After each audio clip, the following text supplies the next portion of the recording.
Hey, Breanna. You had your third 40-point performance of the season, including 30 in the first half alone. At what point this afternoon did you say to yourself, okay, I'm really feeling it today, really feeling locked in?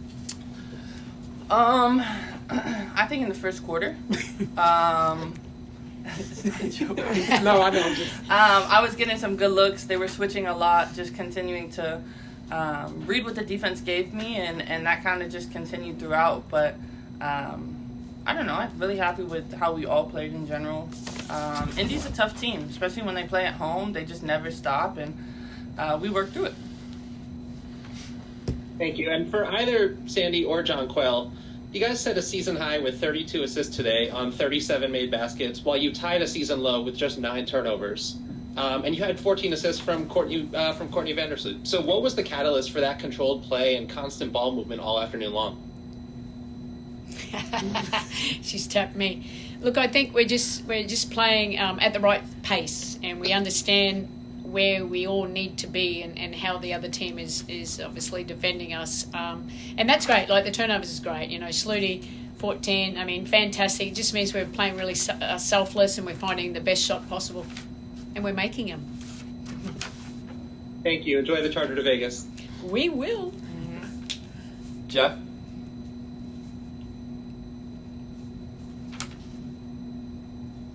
Jeff? Muted. Jeff's muted. Jeff, you're muted. Hey, Jeff. Yep. I think that... You're muted still.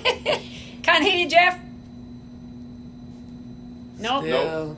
Sorry. There you go. We got you. Okay. You guys got me, but I'm sorry. I had my skin thing open, and I apologize.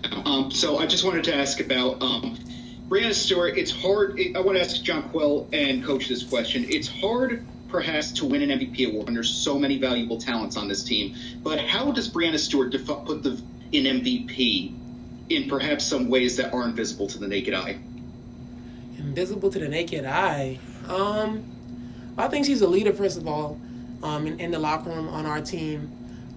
You know, we look to her to, you know, just talk to us as a team and to kind of share her insights. Every day she works hard. She comes in the gym. She puts her shots up. She does the things that she needs to do to be successful. And I mean, you see where we started as a team, and you know the way the season has been going for us. But she's never wavered in what she's brought to this team, and her professionalism, and just her belief in what we've kind of brought together. So definitely our MVP. And you know, hopefully at the end of the season we can be where we need to be, because I think she definitely deserves it. Yep.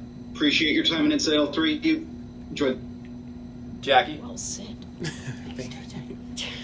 Is it true? I want to start with JJ. Take me through what that possession was like, where Indiana played really good defense, but then Benaja was able to make such a clutch shot right there as the shot clock was able to expire.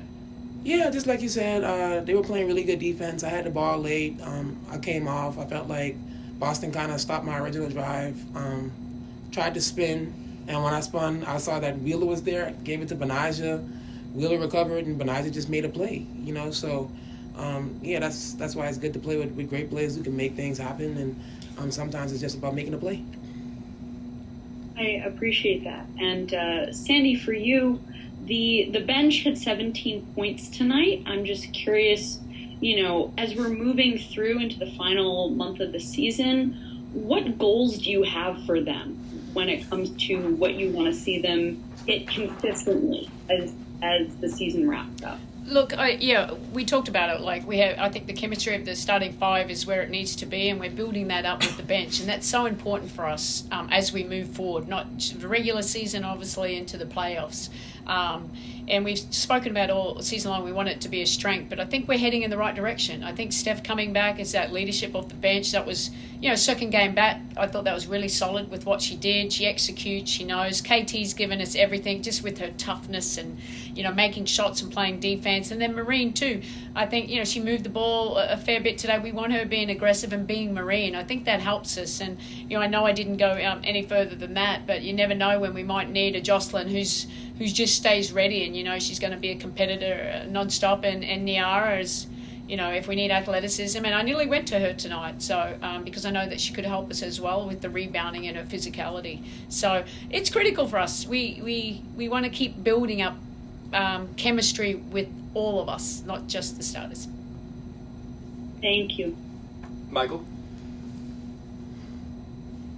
Yeah, this is for Breanna and Jonquel. You guys played in the first Commissioner's Cup final back in 2021 with different teams, obviously.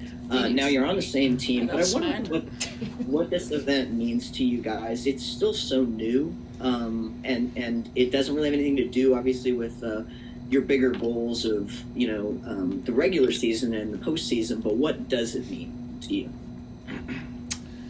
What I think it means to us is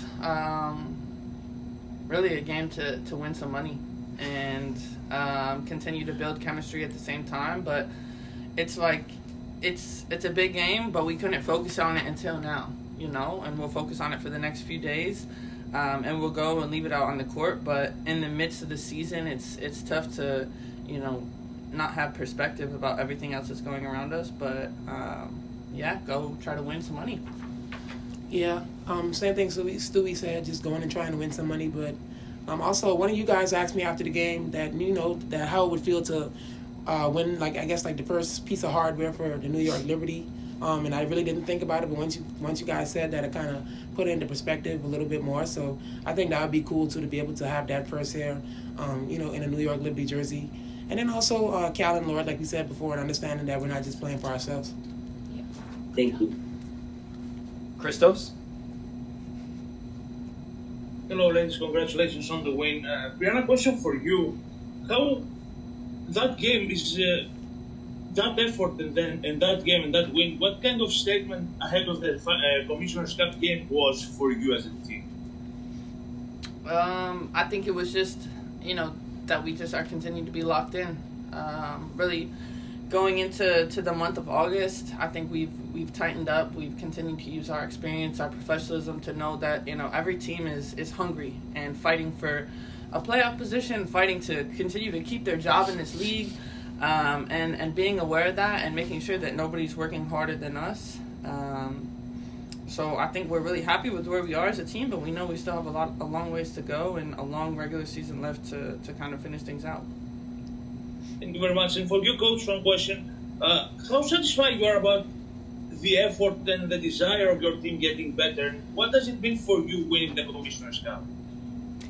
Yeah, look, for me, it's, I'm always process-driven, and I think a few games ago I challenged them. We had to be better defensively, offensively, and I think we have. We responded in the right way. Now, today, Indiana are a good little team, and we didn't come out with the right focus in that first quarter, but we were able to change, especially in that start of the third. I thought you see when we're locked in how much we've grown as a team, just knowing how to rub off each other, work off each other. But these teams, these players, it's a blessing for me to coach them because they're so professional and they're so locked in because we want to do these things together and they enjoy each other. And that's a part of the process too, enjoying the journey, knowing that we got some big goals, but we got to keep working really, really hard.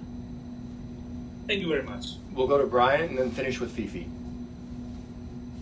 Hi, everybody. Sandy, just to state on the defensive point, Indiana scored 31 in the first, but then didn't score 20 in a quarter the rest of the way. Was it just a matter of the defense starting to sort of follow the scout a little bit more, or was it something you saw that you were able to adjust in real time?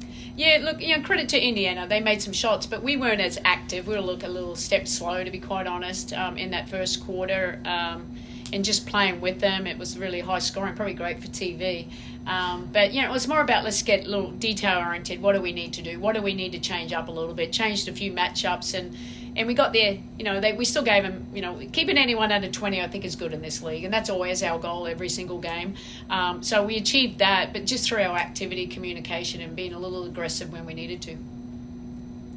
Thank you. And Jonquel, of your 4 offensive rebounds, a bunch of them were back taps that extended possessions and led to buckets. Just when you're able to sort of have that dominance on the board, just where do you think it takes the offense from here?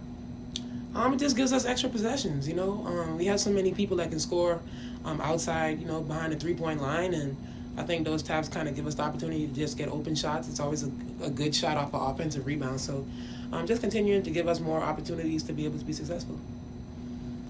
Thank you. And Breanna, of the 32 assists, a lot of them came off of off-ball movement, where you guys were able to sort of like take advantage of Indiana's momentary lapses on defense. Just how valuable do you think it is just to have a team that's always moving, always having activity off the ball, and always sort of like moving the ball from second to third side? Yeah, just continuing to read the defense and know that, you know, we don't want to stop on one side. We want to continue to keep moving it. They were switching majority of the time, so it gave us a lot of slips and a lot of opportunities to go downhill. And especially in the second half, we were finding the cutters a lot. All right. Thank you, guys. We'll finish with Fifi. Hey, congrats on the win, Stewart. First one's for you. You mentioned the switches earlier by Indiana. Also seemed like they weren't getting out to the three-point line as much, and a little bit of drop coverage also in the first half. So was that just an extra incentive for you to get those shots up when you got hot? Yeah, I mean, I think we realize and understand the scouting report and how they normally play ball screens, what they usually do, what teams do with me versus JJ, and just having the ability to read that and taking what they give us. Thank you. And JJ, next one's for you. Just wanted to ask about Stewie's gravity when she's on hot streaks like today. There was possession in the third where she got a steal, and then Sabrina got a pass to Stewie on the wing, and then you were just wide open under the basket as two defenders versus Stewie. So how do you kind of, like, of course, I'm sure you appreciate wide open baskets, but how do you kind of balance getting opportunities for yourself while also making sure that hot hand gets the ball to help the team? Well, the good thing is I don't have that responsibility, honestly. I just screen roll, do my job. You know, that's more Sav and Sloot. But, you know, just moving the ball and playing basketball. You know, our team is best when, you know, everybody's getting involved and we're moving and getting to the third side of the court. Obviously, Stewie's going to do her thing, and any shot she takes is going to be a good shot. So, you know, we're just out there playing and just not overthinking the game, and I think that's the beauty of basketball in general. Thank you so much. Congrats on the win. Safe play. Thank you. Thanks, everyone.